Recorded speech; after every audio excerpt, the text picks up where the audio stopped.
Bismillahirrahmanirrahim. Assalamualaikum warahmatullahi wabarakatuh. Jumpa kembali dengan podcast Aisyah ID, pimpinan daerah Aisyah Kabupaten Sidoarjo.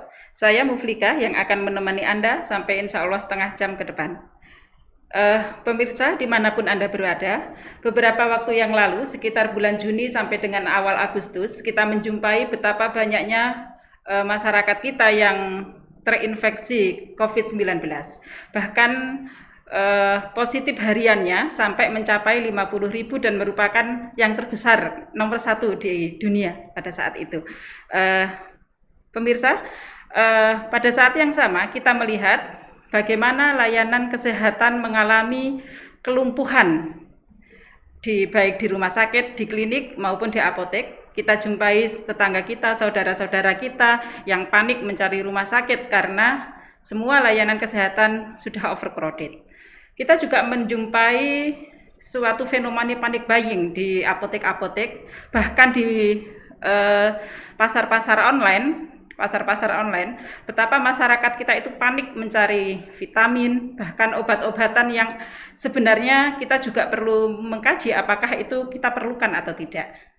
Alhamdulillah di studio kami telah hadir Bapak Apoteker Primadi Avianto, Magister Farmasi Klinis.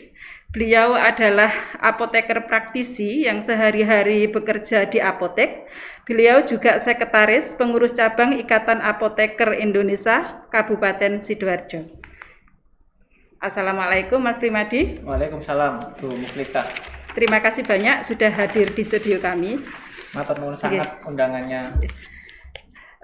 Mas Primadi, seperti yang saya sampaikan di pembukaan tadi, betapa banyaknya masyarakat kita yang panik, betapa banyaknya masyarakat kita yang terpapar dan lumpuhnya layanan kesehatan kita, itu sebenarnya fenomena seperti apa ya Mas? Iya Bu Muflika, jadi kami ini di Ikatan Apoteker Indonesia itu juga semuanya juga prihatin melihat panik buying masyarakat ini. Karena begitu nyampe kepada panik buying, maka pengobatannya cenderung tidak rasional.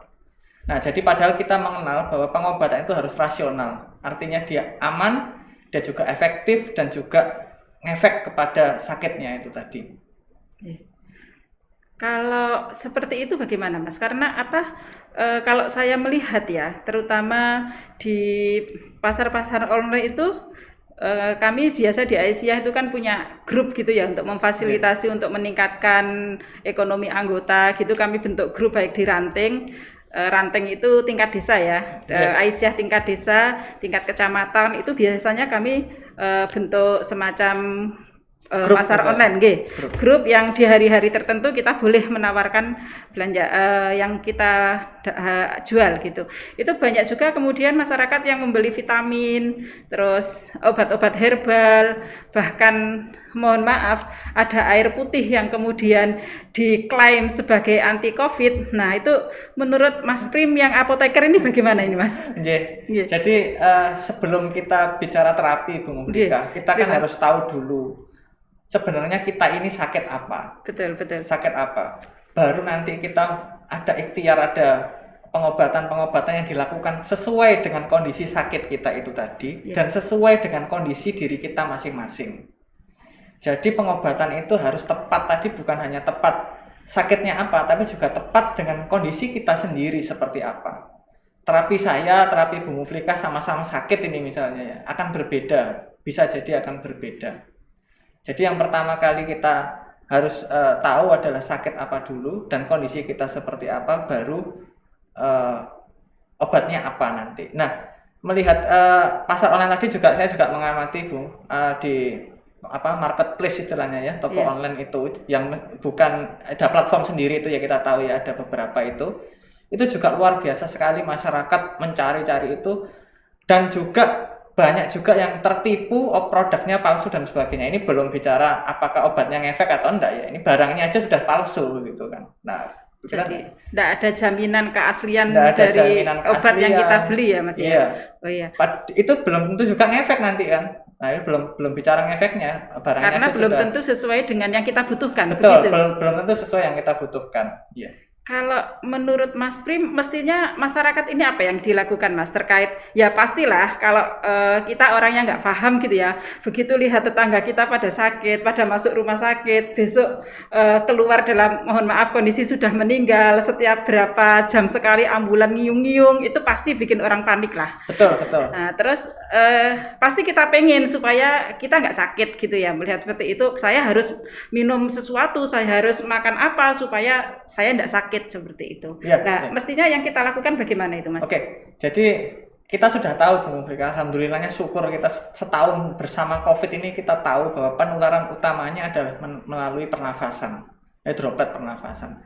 Jadi sebenarnya begitu kita sudah melakukan upaya-upaya menghindari kerumunan, kemudian memakai masker, itu sebenarnya kita sudah melakukan upaya preventif yang luar biasa. Belum lagi kalau kita sudah vaksin, itu lebih lagi nanti. Jadi dari situ pun kita tidak perlu obat sebenarnya. Nah, bagaimana dengan vitamin? Nah, vitamin ini kan tadi disampaikan nyari sembarang kali, merek harus merek ini dan sebagainya. Padahal vitamin itu seperti namanya. Vitamin itu sebenarnya termasuk suplemen kesehatan. Jadi kalau kita lihat istilahnya nomenklaturnya gitu ya, atau pengelompokannya, vitamin termasuk suplemen kesehatan. Suplemen itu artinya tambahan.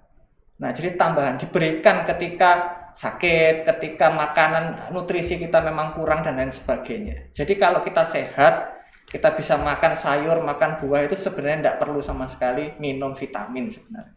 Jadi tidak perlu panik buying mestinya sebenarnya tidak perlu panik buying. Ya. Gitu ya. Terus gini Mas, atau memang nggak perlu sama sekali gitu ya? Atau barangkali minumnya cukup 2 hari sekali atau? Ya boleh, kalau kita kan suplemen tadi artinya istilahnya apa ya, make sure, meyakinkan ya. Khawatir kita nanti jangan-jangan karena biar aktivitas, lebih pede gitu ya. Lebih pede, tidak apa-apa, monggo silahkan. Dan tidak harus merek tertentu. Dan tidak harus merek tertentu. Kita bisa banyak sekali menggali, tanya ke apotek, datang ke apotek, tanya apotekernya, mana ini yang isinya kira-kira vitaminnya yang mungkin dosisnya tidak terlalu tinggi, yang dibutuhkan, gitu. Mana yang bisa dikonsumsi harian, seperti itu bisa monggo, bisa tanya ke teman-teman di apotek, itu ready kita menjelaskan. Jadi tidak harus, karena kapan hari itu ada teman yang kamu harus minum obat, mohon maaf saya sebut merek, boleh nggak ya ini? Nggak usah saya, misalkan saya butuh vitamin obat A gitu. Pokoknya ngombe obat A. Iki ya gak harus begitu ya. Tidak harus. Asal komposisinya sama, seringkali ya pasti khasiatnya sama. Itu sudah jaminan dari BPOM itu. Terus ini Mas, selain penggunaan suplemen vitamin tadi ya untuk meningkatkan imun kita, bahasa masyarakat, untuk meningkatkan imun kita gitu. Meskipun sebenarnya ketika nutrisi kita sudah terpenuhi semua, kita bisa makan 4 sehat 5 sempurna plus olahraga, sebenarnya tidak mutlak kebutuhan vitamin itu ya. Ya, kecuali ketika kondisi sedang sakit. Iya, betul. Itu yang harus kita catat supaya tidak ada kepanikan dalam masyarakat untuk mencari vitamin. Terus gini Mas, ketika kita bergejala gitu loh, karena di broadcast itu kan memang banyak ya gejala COVID, dan kita sebenarnya sudah bisa merasakan ya gejala ketika kita mengalami batuk pilek, terus demam, mungkin yang lebih spesifik anosmia gitu ya. Hilang penciuman sama hilang rasa itu apa yang harus dilakukan oleh pasien tersebut atau oleh keluarga dari yang si sakit ini? Ya, jadi memang COVID ini ada beberapa kemiripan gejala dengan influenza ya, demam, batuk, pilek dan seterusnya itu. Cuma memang ada beberapa gejala yang khas di COVID yang jarang-jarang sekali ditemui di influenza, yaitu anosmia dan hilang indera perasa itu. Tapi yang perlu tadi seperti yang kita bahas di depan tadi, yang perlu kita yakinkan dulu adalah diagnosa. Atau kita ini sakit apa sebenarnya. Artinya kita harus datang ke fasilitas kesehatan, entah itu rumah sakit, entah itu puskesmas ataukah klinik, untuk melakukan pemeriksaan COVID. Nah, itu bisa swab antigen atau swab PCR itu tadi. Baru setelah itu, kalau memang betul kita terkonfirmasi, maka obatnya akan menyesuaikan dengan kondisi tubuh kita masing-masing ini. Gejalanya apa, kemudian mungkin juga usia, dan mungkin ada penyakit penyerta dan lain sebagainya. Jadi kita tidak bisa ngobatin sendiri gitu ya, kan banyak ini Mas, di broadcast itu tentang kalau sakit COVID minum air Pukul kelapa, rata. Oh, nggih. dipukul rata, Air kelapa ya. diapakan, terus ditambahi sirih, ditambah apa, bawang putih apa gitu. Terus ada juga yang obat-obat kimia gitu. Ada macam-macam itu kalau saya baca itu ada antivirus, ada namanya apa asitromisin, ada macam-macam obat yang di situ gitu. Apakah itu juga kita perlukan atau bagaimana, Mas? Ya, misalnya kalau untuk obat-obat tadi sesuai dengan kondisi, sekali lagi sesuai dengan kondisi. Misalnya begini, di broadcast itu saya melihat Bu Muflika ada misalnya paracetamol. Ini kita bahas yang paling lazim dulu ya, paracetamol. Memang ada kondisi demam. Ada kadang-kadang muncul demam, ada apa istilahnya sakit ya, nyeri-nyeri otot, nyeri tulang begitu dari gejala COVID-nya tadi.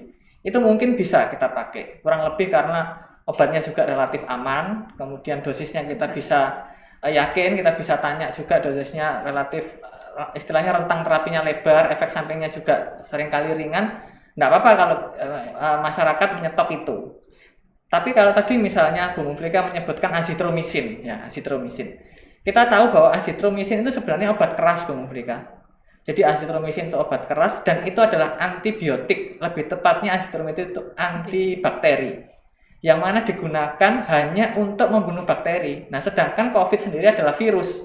Nah, jadi saya membayangkan ketika virusnya COVID kemasukan azitro ini, lah apa no azitro ini? Nggak ngefek gitu ya? Iya. Salah sasaran. Salah sasaran, nggak pas. Gitu ya, Mas. Jadi, belum lagi efek sampingnya. Ya, jadi efek sampingnya azitromisin ini padahal mengganggu irama jantung.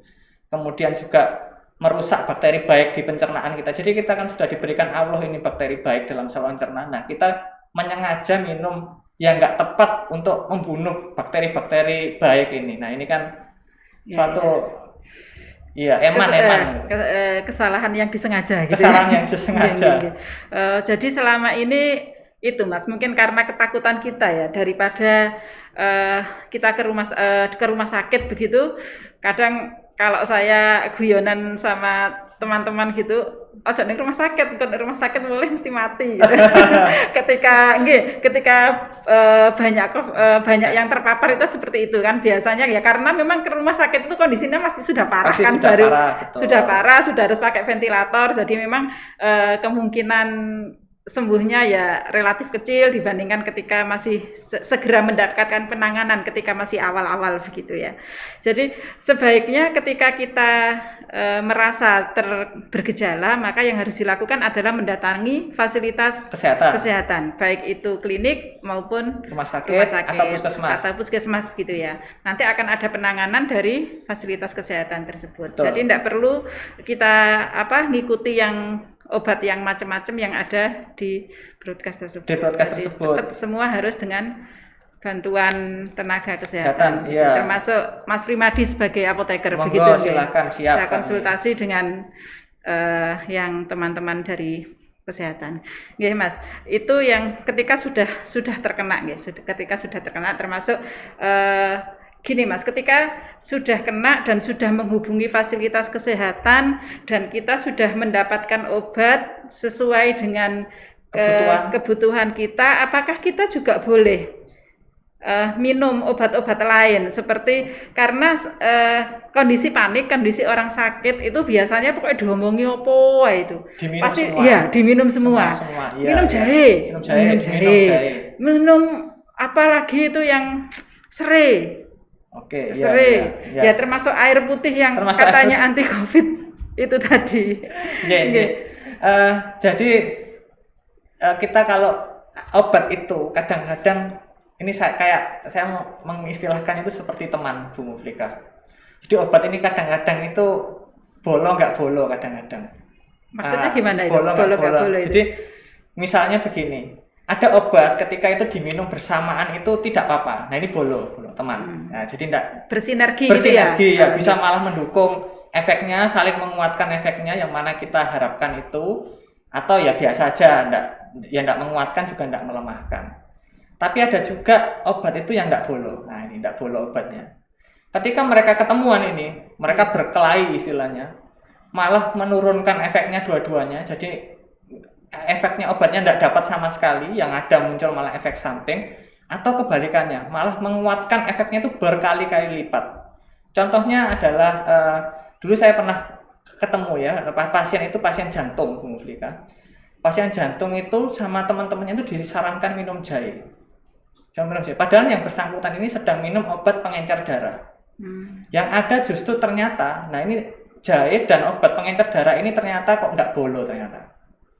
Yang ada malah efek pengenceran darahnya ini berkali lipat lebih tinggi. Yang ada malah perdarahan mulut, gusinya berdarah nggak berhenti. Ya kita menginginkan darahnya encer ya. Ini karena pasiennya darahnya terlalu kental begitu ya, jadi harus diencerkan. Tapi encernya itu sampai batas tertentu. Ketika ditambahi teh jahe, padahal ya cuma jahe begitu ya. Ternyata efeknya jadi berkali-kali lipat, malah terjadi perdarahan. Iya. Nah ini untungnya kok cuma gusinya yang berdarah, kok nggak perdarahan dalam misalnya, perdarahan saluran cerna. Nah ini ya bisa jadi pulang lewat belakang ini pasiennya. Jadi ini ya Mas, ternyata ya kadang-kadang kita menganggap obat herbal itu aman gitu ya, aman. Jadi ternyata bisa juga menyebabkan efek yang tidak kita kendaki gitu ya, ketika diminum bersama-sama dengan obat yang dari dokter tadi. Betul, gitu. iya. Jadi bagaimana baiknya Mas sebelum kita mencoba menuruti berbagai macam ya namanya orang sakit kan pengen sembuh ya, sembuh gitu. Jadi segala nasihat kita turuti gitu. Sebaiknya bagaimana ini? Oke, jadi yang pertama bisa ya teman-teman ini pemirsa ini bisa tanya konsultasi waktu ngambil obat mungkin di apotek ya atau di puskesmas ya, pasti ketemu dengan apotekernya itu, bisa tanya kira-kira ada ndak obat, atau saya ini pingin minum suplemen ini gitu, atau pingin minum obat herbal ini gitu, kira-kira boleh atau enggak, seperti itu. Nanti biasanya kita akan lihat tadi obatnya ini boleh atau enggak boleh dengan obat yang sedang diterima. Nah kalau enggak ketemu atau kalau keburu nih harus antri atau rame ya, mungkin bisa minta nomornya di telepon gitu. Di telepon ya. Ini saya yakin semua ini sudah siap. Kita memang dari beberapa bulan yang lalu mengurangi kontak dengan pasien ya, kita sudah siapkan. Teman-teman sudah banyak yang menyiapkan nomor khusus untuk konsultasi tadi. Obatnya. Ya. Alhamdulillah begitu Mas. Terus kembali terkait dengan obat-obat COVID tadi Mas ya.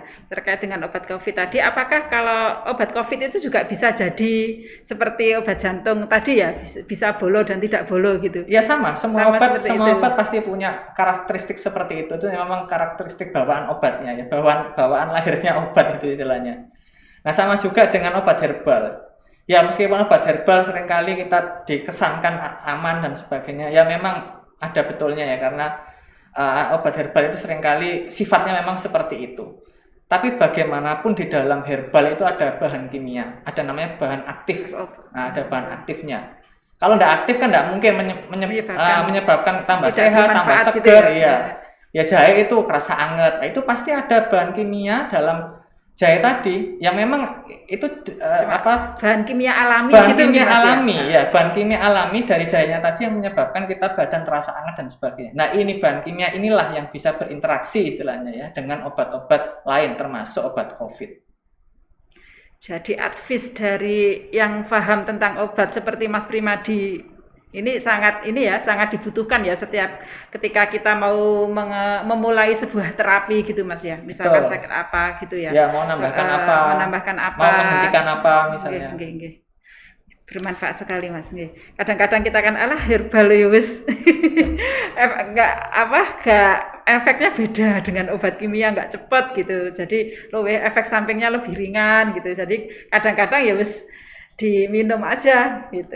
Ya, seringkali memang begitu, tapi terkadang jadi tetap harus diwaspadai meskipun itu hanya herbal. Termasuk pemakaian yang berlebihan juga bahaya ya Mas. Termasuk pemakaian yang berlebihan juga berbahaya. Jadi misalnya seperti yang bawang. Nah, ini bawang putih ya ini ya sekarang lagi Nah, itu banyak loh Mas, katanya bawang putih itu bisa menyembuhkan COVID ya Mas. Iya, itu banyak klaimnya ya, mau menyembuhkan COVID, mengencerkan darah. Ini kan COVID itu banyak yang pasien-pasien yang akhirnya gejalanya berat itu karena di dalam darahnya itu terjadi pengentalan darah. Ya, itu memang itu sebenarnya penyakit infeksi itu seringkali memicu pengentalan darah, memang itu lazimnya seperti itu. Tapi di COVID ini pengentalan darahnya kok ya berat sekali memang begitu, sehingga kadang-kadang pasien itu ya sampai berat sekali sampai masuk ICU dan meninggal itu seperti itu.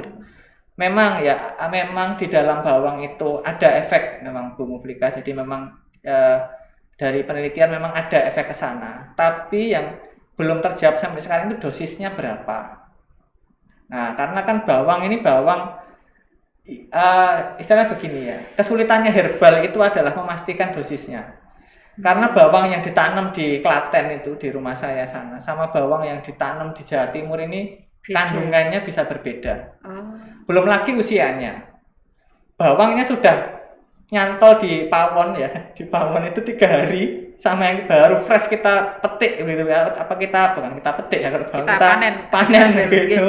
Itu pasti kandungannya berbeda, kandungan bahan aktifnya. Nah, itulah kesulitannya obat herbal itu sebenarnya di situ. Nah, kok ya salah satunya di dalam bawang itu ada unsur ini ya, sulfur. Nah, itu memang yang menyebabkan baunya menusuk itu kan sulfurnya itu tadi.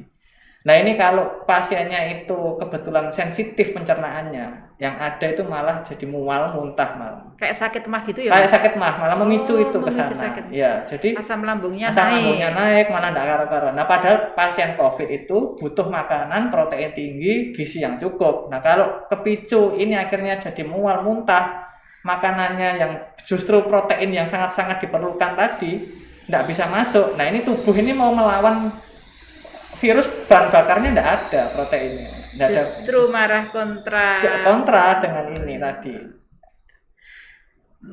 Jadi memang harus hati-hati, bener ya ini. Harus hati-hati. Selama ini kita pokoknya dianggapnya herbal ya wis aman lah pokoknya. Ternyata malah seperti itu ya. Matur suwun sangat Mas Prim. Terima kasih banyak rawuhnya, ini mencerahkan sekali bagi kami ini. Karena selama ini kita benar-benar ngikutin broadcast yang di WA itu ya, dengan testimoni yang sangat-sangat meyakinkan gitu ya. Termasuk obat-obat yang semua dijuduli anti Covid itu sebenarnya juga kita harus tetap waspada ya. Termasuk ketika kita harus membeli obat atau suplemen di pasar online, baik yang di marketplace maupun di pasar internal kita sendiri juga harus dipastikan ya Mas, kalau tentang keaslian obat itu. Betul. Terus barangkali bisa dicek gitu Mas, kita tahu asli apa enggak itu gimana caranya? Ya, jadi yang pertama kita pastikan dulu bahwa obat atau suplemen atau obat herbal tadi itu punya izin edar, punya izin edar. Nah, itu di kemasannya harus tertulis ya. Misalnya ini air Suli 5 ini ya, ini air Suli 5 ini. Nah, ini mana ini? Nah, ini ada izin edarnya ini, mungkin enggak kelihatan ya di kamera ya. BPOM RI MD nomor sekian. Nah, ini kalau kita buka websitenya Badan POM, nah ini kita ketik aja di Google ya, di HP kita ketik izin edar BPOM. Nah, pasti nanti kita masukkan nomor ini akan keluar nanti air Suli 5 ini. Itu paling mudah ya? Itu paling mudah. Asli apa artinya enggak, gitu ya itu bahwa memang air minum dalam kemasan ini punya izin edar. Kemudian itu satu. Yang kedua, dapatkannya itu dari sarana resmi. Nah, jadi ya itu tadi. Misalnya kita ada teman begitu ya.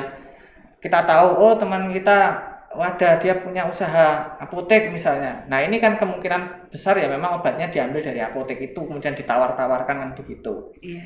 Nah, tapi kadang-kadang kalau online yang marketplace tadi yang bukan grup internal kan kita nggak bisa menelusuri siapa-siapanya itu tadi. Itu showering, katanya BPOM itu 50% yang beredar itu palsu atau rusak tapi dikemas seakan-akan baru dan tidak rusak begitu. Jadi barangnya dalamnya itu sudah rusak, sudah expired, atau expired, terus diganti. Casingnya tok sing beda gitu. Casingnya aja yang beda, seakan-akan barang baru. Nah, itu kata BPOM, dari penelitiannya BPOM ini sudah diuji oleh BPOM itu 50%. Jadi kita harus ekstra waspada ketika membeli di marketplace. Kita harus yakin marketplace-nya tadi mungkin official store. Nah, itu boleh. Kita kalau official store ya kecil sekali kemungkinannya itu. Kemudian mungkin ada toko offline-nya, kita tahu misalnya toko offline-nya ini ada di Sidoarjo kota ini ya, misalnya apa gitu ya. Nah, kita bisa beli di situ. Kemudian ada online store-nya. Nah, monggo silakan beli di situ. Itu keamanannya lebih terjamin. Tapi lebih enak langsung ke apotek ya Mas. Lebih enak langsung ke apotek. Ketemu apotekernya dan bisa nanya, bisa konsultasi. Nggih. Alhamdulillah, terima kasih banyak Mas Rim. Terima kasih sekali lagi. Sangat, ini sangat bermanfaat sekali bagi kami. Meskipun ini pandemi, alhamdulillah semoga tidak terjadi gelombang ketiga amin, seperti yang diprediksi ketika kita sudah ini saya lihat juga masyarakat sudah mulai abai ini, sudah mulai pada nggak bermasker, sudah kayaknya udah lupa peristiwa yang terjadi di bulan Juli kemarin. Semoga itu dengan proses kita saat ini bisa meningkatkan kembali ingatan masyarakat bahwa kita pernah mengalami masa yang sangat mengerikan gitu, yang banyak merenggut nyawa saudara-saudara kita, sehingga kita kembali taat lagi dengan prokes, dan semoga tidak terjadi panik buying setelah mendengarkan yang Mas Prim jelaskan tadi. Kita nggak perlu nyari vitamin sampai harus ke marketplace, sampai harus antrian panjang di apotek. Ternyata ketika kita nutrisi kita terjamin, ketika kita bisa makan, ketika semuanya seimbang, maka sekali lagi yang namanya suplemen itu hanya mendukung, jadi bukan utama.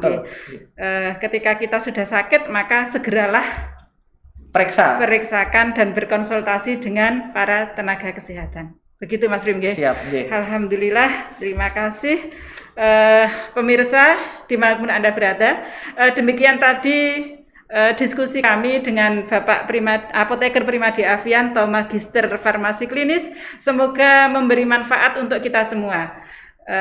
Mohon maaf apabila ada kekurangan. Wassalamualaikum warahmatullahi wabarakatuh.